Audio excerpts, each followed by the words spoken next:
ಚನ್ನಪಟ್ಟಣದಲ್ಲಿ ನಿಖಿಲ್ ಕುಮಾರಸ್ವಾಮಿ ಸೋಲಿನ ವಿಚಾರಕ್ಕೆ ಸಂಬಂಧಪಟ್ಟಂತೆ ದಳಪತಿಗಳ ಮೊದಲ ರಿಯಾಕ್ಷನ್. ಫಲಿತಾಂಶ ನಿನ್ನೆ ಬಂದಾಗಿದೆ, ಈಗ ಚರ್ಚೆ ಮಾಡಿದ್ರೆ ಏನು ಪ್ರಯೋಜನ ಇಲ್ಲ ಅಂತ ಕುಮಾರಸ್ವಾಮಿ ಅವರು ಮಾತಾಡಿದ್ದಾರೆ. ದೇವೇಗೌಡರು ಮಾತನಾಡಿದ್ದಾರೆ, ನಾನು ಡೆಲ್ಲಿಗೆ ಹೋಗ್ತಾ ಇದ್ದೀನಿ, ಸೆಷನ್ ಇದೆ, ಅದನ್ನು ಮುಗಿಸಿ ಬಂದ ನಂತರ ನಿಮ್ಮೆಲ್ಲ ಪ್ರಶ್ನೆಗಳಿಗೂ ನಾನು ಉತ್ತರ ಕೊಡ್ತೀನಿ ಅಂತ ದೇವೇಗೌಡರು ಕೂಡ ಮಾತಾಡಿದ್ದಾರೆ. ಸರ್, ನಿನ್ನೆ ಎಲೆಕ್ಷನ್ ಸರ್ ನೀವು ಪ್ರಚಾರ ಮಾಡಿದ್ರಿ, ಚನ್ನಪಟ್ಟಣದಲ್ಲಿ ಸೋಲು ಏನು ಕಾರಣಕ್ಕಾಯ್ತು?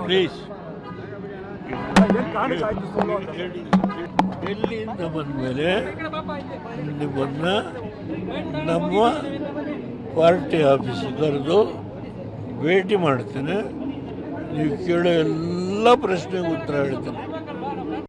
ಡೆಲ್ಲಿಯಿಂದ ಬಂದ ಮೇಲೆ ನಿಮ್ಮನ್ನ ನಮ್ಮ ಪಾರ್ಟಿ ಆಫೀಸಿಗೆ ಕರೆದು ಭೇಟಿ ಮಾಡ್ತೇನೆ, ನೀವು ಕೇಳೋ ಎಲ್ಲ ಪ್ರಶ್ನೆಗೆ ಉತ್ತರ ಹೇಳ್ತೇನೆ.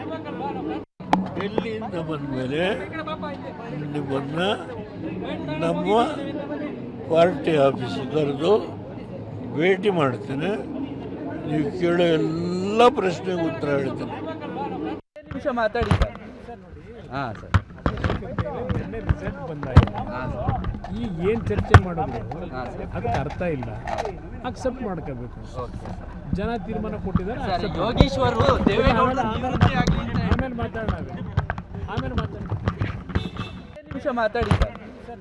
ಹಾಂ ಸರ್, ನಿನ್ನೆ ರಿಸಲ್ಟ್ ಬಂದಾಗ ಈಗ ಏನು ಚರ್ಚೆ ಮಾಡೋದು ಅದಕ್ಕೆ ಅರ್ಥ ಇಲ್ಲ, ಅಕ್ಸೆಪ್ಟ್ ಮಾಡ್ಕೋಬೇಕು. ರಿಸಲ್ಟ್ ಬಂದಾಗಿದೆ, ಆಕ್ಸೆಪ್ಟ್ ಮಾಡ್ಕೋಬೇಕು, ಈಗೇನು ಚರ್ಚೆ ಮಾಡಿದ್ರೂ ಪ್ರಯೋಜನ ಇಲ್ಲ. ಅಂದರೆ ಅದನ್ನು ಆತ್ಮಾವಲೋಕನ ಮಾಡುವಂತಹ ವಿಚಾರಕ್ಕೆ ಸಂಬಂಧಪಟ್ಟಂತೆ ಸ್ವಲ್ಪ ಟೈಮ್ ತಗೋತಾ ಇದ್ದಾರೆ ದೇವೇಗೌಡರಾಗಲಿ ಕುಮಾರಸ್ವಾಮಿ ಅವರಾಗಲಿ. ಆತ್ಮಾವಲೋಕನ ಮಾಡ್ಕೊಳ್ಳೋದು, ಯಾಕೆ ಸೋಲಾಯಿತು, ಏನಾಯಿತು, ಇದ್ರ ಬಗ್ಗೆ ಎಲ್ಲ ಮುಂದಿನ ದಿನಗಳಲ್ಲಿ ಅವರು ಮಾತನಾಡ್ತಾರೆ ಅಂತ ಅವರು ಆ್ಯಕ್ಚುಲಿ ಡೆಲ್ಲಿಗೆ ಹೊರಟಿದ್ದಾರೆ ಇವತ್ತು. ಯಾಕೆಂದರೆ ಸೆಷನ್ ಇದೆ, ಅದರಲ್ಲಿ ಅಟೆಂಡ್ ಆಗಬೇಕು. ಚಳಿಗಾಲದ ಅಧಿವೇಶನ ನಡೀತಾ ಇದೆ, ಸಂಸತ್ ಅಧಿವೇಶನ. ಸಂಸದರು ಆಗಿರೋದ್ರಿಂದ ಅವರಿಬ್ಬರು ಕೂಡ ರಾಜ್ಯಸಭಾ ಮೆಂಬರ್ ಕೂಡ ಹೌದು ದೇವೇಗೌಡರು. ಹಾಗಾಗಿ ಅವರಿಬ್ಬರು ಕೂಡ ಈಗ ದೆಹಲಿಗೆ ಹೋಗ್ತಾ ಇದ್ದಾರೆ. ಬಂದ ನಂತರ ನಾನು ಇದೆಲ್ಲ ವಿಚಾರವಾಗಿ ಮಾತನಾಡ್ತೀನಿ ಅಂತ. ಬಟ್ ಸೋಲಿನಿಂದ ಅವರಿಗೆ ಬೇಸರ ಆಗಿರೋದಂತೂ ಸ್ಪಷ್ಟವಾಗಿ ಗೊತ್ತಾಗ್ತಾ ಇದೆ. ಕ್ವೈಟ್ ನ್ಯಾಚುರಲ್, ಯಾರೇ ಆಗಲಿ ಸೋತಾಗ ಬೇಸರ ಆಗುತ್ತೆ. ಹಾಗಾಗಿ ನಿನ್ನೆ ಎಲ್ಲ ಅವ್ರು ರಿಯಾಕ್ಟ್ ಮಾಡಲೇ ಇಲ್ಲ, ದೇವೇಗೌಡರು ಮಾಡಲಿಲ್ಲ, ಕುಮಾರಸ್ವಾಮಿಯವರು ಮಾಡಲಿಲ್ಲ. ಹಾಗೆ ನೋಡೋಕೆ ಹೋದರೆ ನಿಖಿಲ್ಲೇ ಸ್ವಲ್ಪ ಜಾಸ್ತಿ ಮಾತಾಡಿರೋದು ಇಲ್ಲಿ ತನಕ. ಸೋಲಾದರೂ ಕೂಡ ಸೋತ ತಕ್ಷಣವೇ ಅವ್ರು ರಿಯಾಕ್ಟ್ ಮಾಡಿದ್ರು, ತುಂಬ ಹೊತ್ತು ಮಾತನಾಡಿದ್ರು.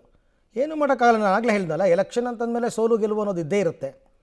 ಹಾಗಂತ ಧೃತಿಗೆಡೋದೇನು ಬೇಕಾಗಿಲ್ಲ ಅಂತಕ್ಕಂಥದ್ದು. ಕಾರ್ಯಕರ್ತರಿಗೆ ಇವರು ಉತ್ಸಾಹ ತುಂಬುವ ಕೆಲಸವನ್ನು ಮಾಡಬೇಕು. ಕಾರ್ಯಕರ್ತರಿಗೆ ನಾಯಕರು ಉತ್ಸಾಹ ತುಂಬಬೇಕು ಮೊದಲು, ಮತ್ತೆ ಪಕ್ಷವನ್ನು ಕಟ್ಟೋಣ, ಮತ್ತೆ ಚುನಾವಣೆಯನ್ನು ಎದುರಿಸೋಣ, ಮತ್ತೆ ಗೆಲ್ಲೋಣ ಅಂತ ಆ ಕೆಲಸಗಳಾಗಬೇಕು. ಅದು ಮುಂದಿನ ದಿನಗಳಲ್ಲಿ ನಾವು ಮಾಡ್ತೀವಿ ಅಂತ ನಿಖಿಲ್ ಕೂಡ ಹೇಳಿದ್ದಾರೆ.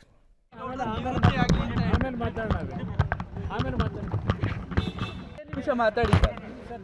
ಹಾಂ ಸರ್, ನಿನ್ನೆ ರಿಸಲ್ಟ್ ಬಂದಾಗ